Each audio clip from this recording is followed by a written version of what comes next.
Welcome to Angloromani with Pricey.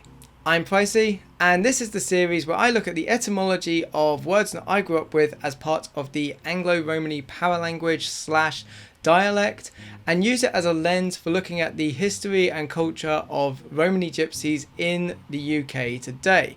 In this particular episode, I am looking at the names of body parts, and there were a few surprises that came up in the last sort of couple of weeks while I was researching this. Let's get into it.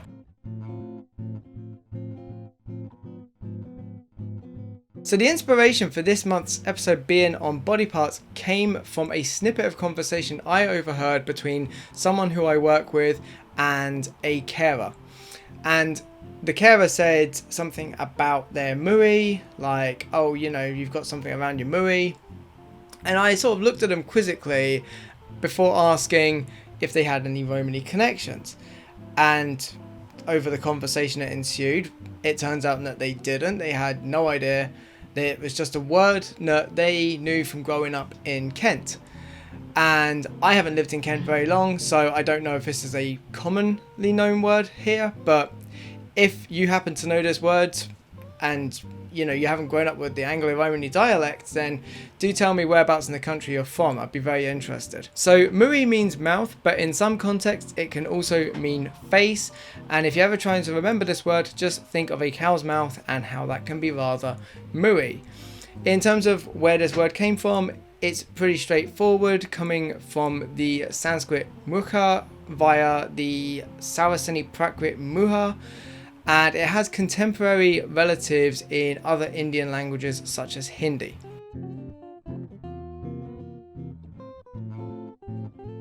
It never escaped my attention when learning French that the word for eyes is spelled in a very similar way to how that word is pronounced in Anglo-Romani, at least from an English perspective, and that word being yoks.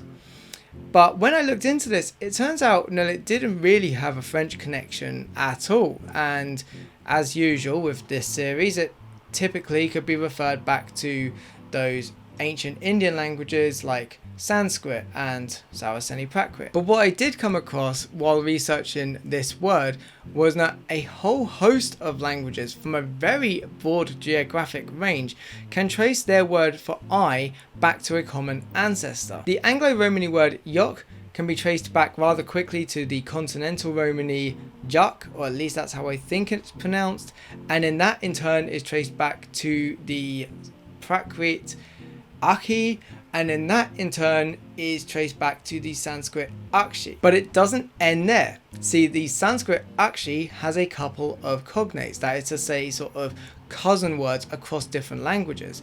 For example, the Latin oculus, the ancient Greek ossa or ops, and the Old English, like I think it's eager, which in turn comes from some sort of Proto-Germanic alga, and all of these ancient words can be traced back to a common ancestor in Proto-Indo-European, according to linguists who specialize in this, and that being something that's been reconstructed as huk, I think.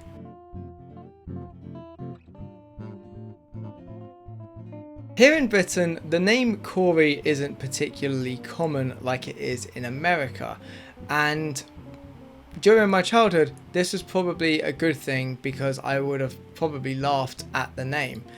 You see, Kori means penis, but the way I've always understood it is it's kind of got the same kind of humorous connotation as, say, Todger or Wang if you're American. This entry is going to be very brief because aside from talking about how the word was used in my upbringing, the etymology of this one could not be simpler. It is a very direct link back to the Prakrit Ka, and it hasn't really changed much across the sort of Romani migration, and it also has a bunch of cognates in other Indian languages today.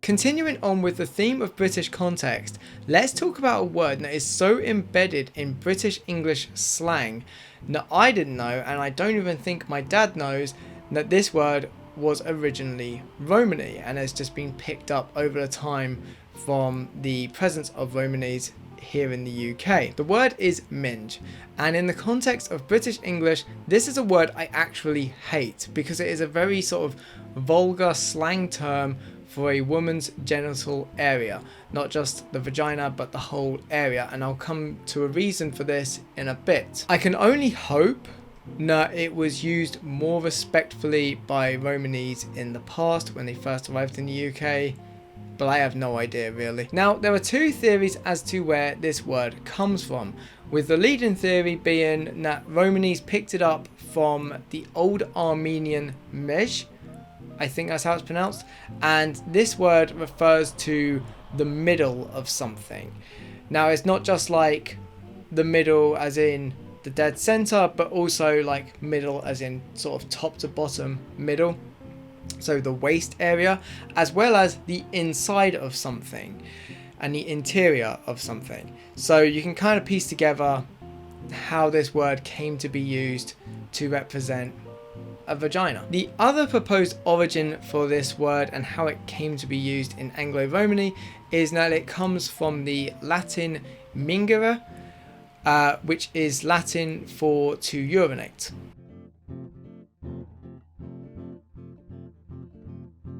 The last two words that I'm going to mention in this video today are two words that I had no awareness of before a phone call that I had with my dad the other day, and I asked him about body parts and he reeled off so many that I will definitely be able to make a second video on this subject. And as part of this same conversation, he also inadvertently gave me a couple of extra verbs that I didn't know, so I'll definitely be able to make another video on verbs. Anyhow, the word that we're talking about here is Shunningkovvas, referring to ears.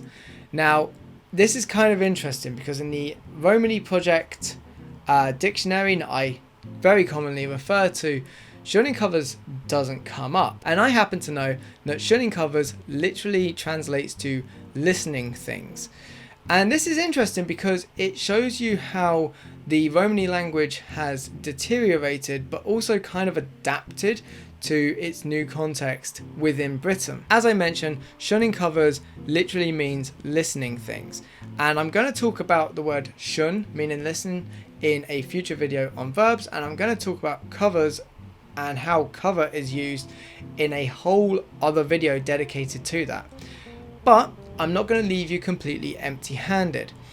As I mentioned, there's a bunch of other Romany words for ear that came up when I looked into it, and they all seem to have a way of being traced back to the Romany word on the continent, can. In fact, some Anglo-Romani people, it turns out, use can. And can started off as the Sanskrit kana, meaning ear, before becoming the Saraceni Prakrit kana.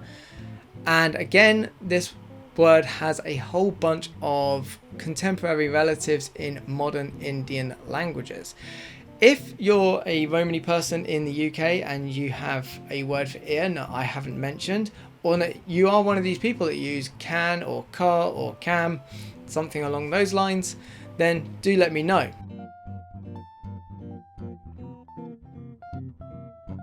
The final word I'm talking about today is yet another word that I didn't know about until I asked my dad about body parts, and he reeled this one off very quickly as though it was part of his daily vernacular, and that being Sherra, meaning head. Now, because I don't really have experience with this word, there's not a lot I can add to this one contextually, apart from to say that this one hasn't really changed a lot from, it seems, its origin point. And it's another cut and dry case of the Anglo-Romani Sherra being traced back to the Romani Sherro, and that in turn being traced back to the Saraceni Prakrit Sherra, and then that in turn being traced back to the Sanskrit Shiras. And with that, there are 6 Anglo-Romani terms for body parts.